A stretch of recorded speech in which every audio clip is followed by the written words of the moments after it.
Dear student, आज हम आप लोगों को प्राकृतिक संसाधन नामक पाठ में खनिज और विद्युत संसाधन के बारे में बताने जा रहे हैं।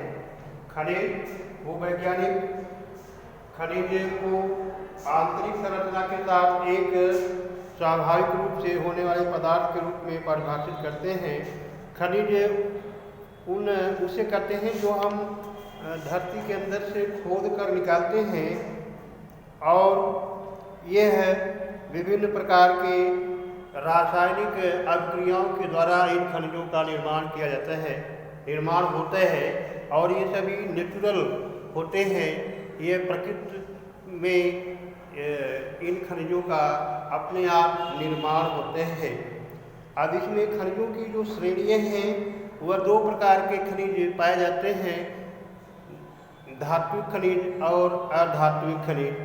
मुख्य रूप से जो है इनका जो वर्गीकरण किया गया है दो रूपों में किया गया है। जिनमें धातु के अंश मिलते हैं उनको धात्विक खनिज कहते हैं, जिनमें धातु के अंश नहीं मिलते उनको अधात्विक खनिज कहते हैं।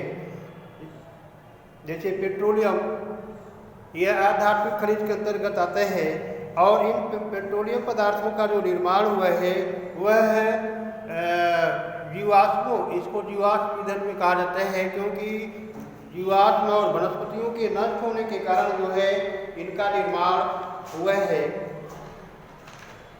और धातु खनिज में जैसे लोहा होता है, कच्चा लोहा लौहयस्क मूल खनिज और औद्योगिक विकास की रीढ़ है। माने जो आज का जो वैज्ञानिक युग है या आज का आधुनिक युग है उसमें लोहे की महत्वपूर्ण भूमिका है, क्योंकि लौह युग जो है वह 1200 ईसा पूर्व से लौह युग को माना जाता है, जब लोहे की खोज हुई, और लोहे की खोज के कारण ही मनुष्य की सभ्यताओं में या मनुष्य में काफ़ी परिवर्तन हुए, क्योंकि लोहा एक जो है वह मजबूत और टिकाऊ धातु है, और लोहे से बने हुए चीज जो होते हैं वे मजबूत होते हैं, और इसको आधारभूत खनिज भी कहा जाता है। लोहा ये जमीन के अंदर से कच्चा लोहा निकाला जाता है, इसको मैग्नीज को मिलाकर आयरन और इस्पात बनाए जाते हैं। और जैसे इसमें कई प्रकार के लोहे, कच्चे लोहे में उसके अयस्क की मात्रा के आधार पर इसको कई भागों में बांटा गया है। मैग्नेटाइट जो होता है अच्छे किस्म का लोहा होता है, जिसमें 70% लोहे की मात्रा होती है।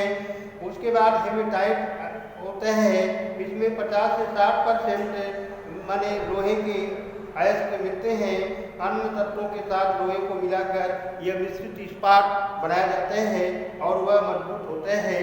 भारत में लौह अयस्क के भंडार जो है वह झारखंड, उड़ीसा, गोवा, छत्तीसगढ़ और मध्य प्रदेश में पाए जाते हैं। और इस लोहे को मजबूत बनाने के लिए या शुद्ध करने के लिए जो है तमाम लौह इस्पात उद्योगों की स्थापना की गई है। भारत में सबसे पहले 1907 में जमशेदपुर नामक स्थान पर जो है Tata iron and steel company की स्थापना की गई। बाद में जो है अन्य जो है इस्पात कारखानों को बनाया गया है, और इन इस्पात कारखानों में कच्चे लोहे को शुद्ध किया जाता है, और शुद्ध करके उसको इस्पात में कन्वर्ट करके हम विभिन्न उपयोगों में उसको लाते हैं। इसके बाद आता है मैग्नीज आता है। मैग्नीज मुख्य रूप से लौह मैग्नीज इस्पात का मिश्र धातु है। इसमें लोहे को और मजबूत और टिकाऊ बनाने के लिए मैग्नीज का प्रयोग किया जाता है। 1 टन स्टील बनाने के लिए 10 किलोग्राम मैग्नीज की आवश्यकता होती है। इसका उपयोग ब्लीचिंग पाउडर, पेंट और कीटनाशकों के निर्माण में भी किया जाता है। चीन दुनिया का सबसे बड़ा उत्पादक है।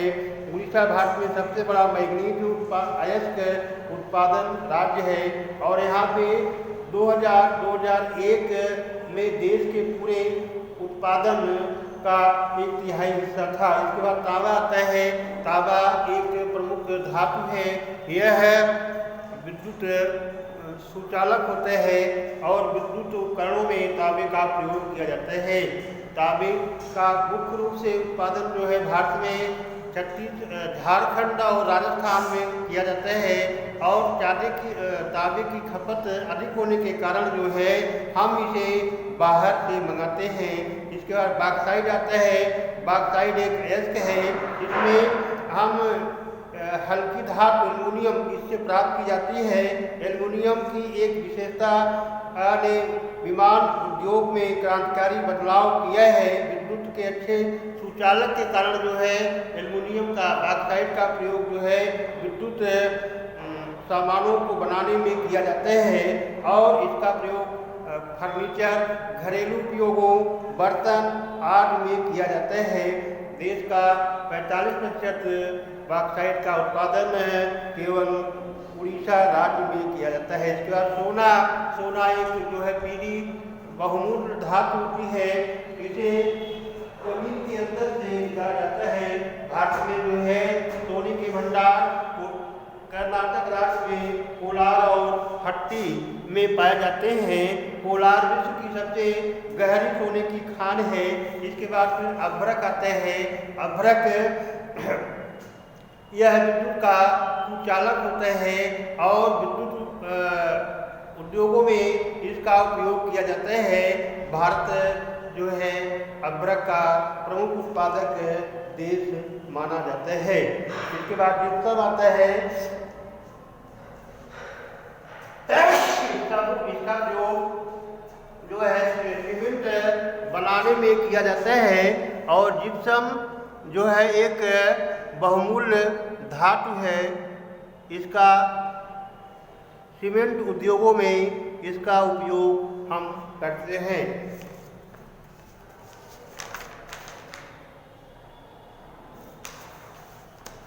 विद्युत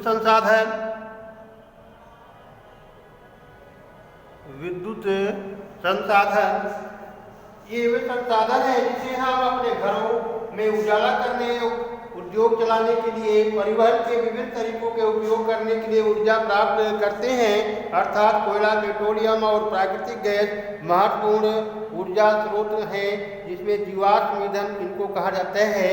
विद्युत पैदा करने के लिए नदियों पे बांध का निर्माण किया जाता है और विद्युत उत्पादन एक प्रमुख मील का पत्थर था।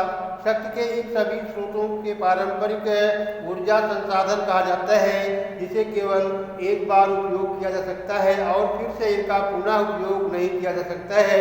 जैसे कोयला है। कोयला कार्बन पदार्थों पर निर्भर करते हैं। कोयले के 4 प्रकार होते हैं। एंथ्रेसाइट, इसमें कार्बन की मात्रा ज़्यादा होती है।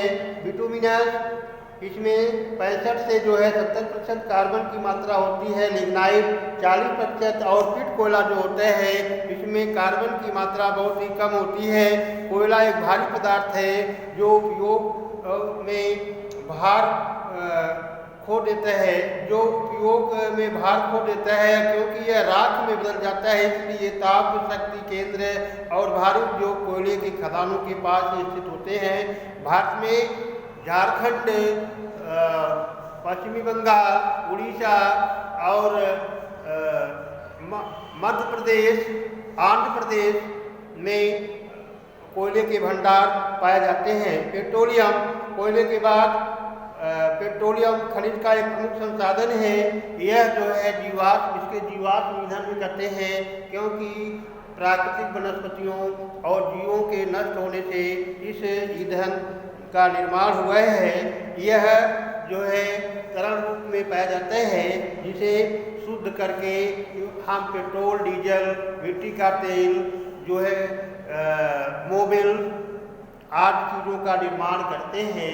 भारत में बॉम्बे है जो है प्रमुख तेल उत्पादक क्षेत्रों के अंतर्गत आता है। असम में सबसे पहले डिगबोई में तेल कारखाना खोदा गया था।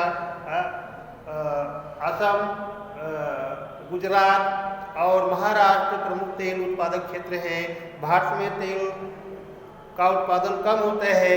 हम अपनी आवश्यकताओं की पूर्ति के लिए बाहर से खनिज तेल का आयात करते हैं। इसके बाद फिर प्राकृतिक गैस आता है। प्राकृतिक गैस भी ऊर्जा का एक प्रमुख संसाधन है। यह प्राकृतिक गैस जो है यह जमीन के अंदर जो है इसके भंडार पाए जाते हैं और उसको हम उपयोग बाहर निकालकर उसका उपयोग करते हैं। और यह पाइपलाइन जो है यह प्राकृतिक गैस जो है पाइपलाइनों के माध्यम से हम जो है एक स्थान से दूसरे स्थान पे उसको ले जाते हैं। इसके बाद ये तो जितने भी ऊर्जा के संसाधन थे यह परंपरागत थे, लेकिन कुछ गैर परंपरागत ऊर्जा के संसाधन भी हैं, जैसे सौर ऊर्जा है, बायोगैस है और पवन ऊर्जा।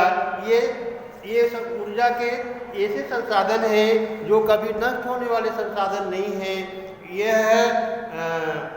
इनका हम तेजी से उपयोग बढ़ा रहे हैं। तमाम हम सोलर पैनलों के माध्यम से सौर ऊर्जा को डेवलप कर रहे हैं। पवन चक्कियों के माध्यम से जो है हम पवन ऊर्जा का प्रयोग कर रहे हैं। उसके बाद फिर बायोगैस के माध्यम से जो है हम ऊर्जा का उपयोग कर रहे हैं। ज्वारी ऊर्जा का भी हम उपयोग करके ऊर्जा के संसाधनों का विकास करके जो है हम देश को आगे बढ़ाने का प्रयास कर रहे हैं।